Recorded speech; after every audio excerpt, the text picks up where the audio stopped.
студии макияжа «Черника» прошел первый семинар-практикум для людей с ограниченными возможностями здоровья. Кто проводил мастер-класс и для кого, узнала наша съемочная группа. Профессиональный визажист Юлия Черникова, основательница студии макияжа «Черника», давно вынашивала идею поделиться своими знаниями с людьми с ограниченными возможностями здоровья, потому что уверена.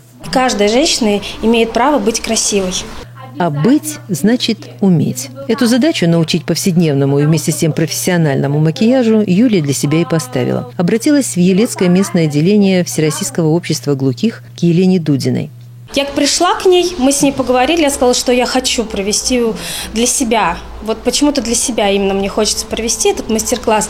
На что Елена с распростертыми объятиями меня приняла и сказала: да, конечно, мы поможем, и девочки, естественно, согласятся. Узнать секреты повседневного макияжа, да просто собраться и провести вместе свободное время для людей с ограниченными возможностями здоровья всегда ценно и важно. Вот этот мастер-класс поможет быть всегда свежим, отдохнувшим, красивым, без каких-либо таких очень сложных манипуляций, так скажем. Юлия утверждает, ее студия не салон красоты. С коллегой из Воронежа, Светланой, они практикуют организацию так называемого бьюти-пространства, где главные принципы услуг – скорость и качество. Идея ельчанки показалась очень интересной Светлане.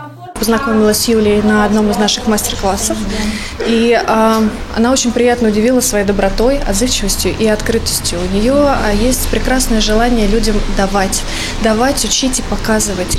Семинар это подтвердил. Юлия быстро нашла контакт. В атмосфере взаимной заинтересованности женщины вопросами уточняли действия, просили написать на доске название косметических средств. На глазах участников семинара лицо Марины продемонстрировало возможности правильного использования косметики. Они улыбаются, они принимают новую информацию, не раскидывают ее, а вот прям как губки, как губки впитывают всю информацию. И независимо от того статуса, возраста и каких-то особенностей организма и здоровья, я считаю, что мы должны помогать девушкам чувствовать и видеть себя иначе.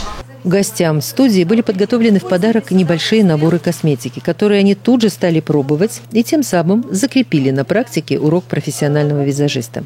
Ирина, вы сильно удивились, когда вам предложили вот такой вот семинар? Удивилась, да, интересно было поприсутствовать и посмотреть. Интересно, потому что вы что-то хотели узнать новое? Как вот женщине научиться. Дома-то обычно, да, пошла и накраситься. А как правильно, как косметикой такой профессиональной, как это все попробовать, ей было очень интересно. Эта встреча полезная? Да. Хочешь, чтобы таких встреч было побольше? Очень интересно. Вот это почаще. Почаще надо. Юля, слышишь? Почаще надо нас это... Уже заявки. Теперь мы знаем, как должно это все у нас выглядеть. Это и для нас ново. Первый раз. Поэтому... Я косметикой редко пользуюсь. Но теперь вы видите, что можно пользоваться косметикой, и будет выглядеть все это, естественно.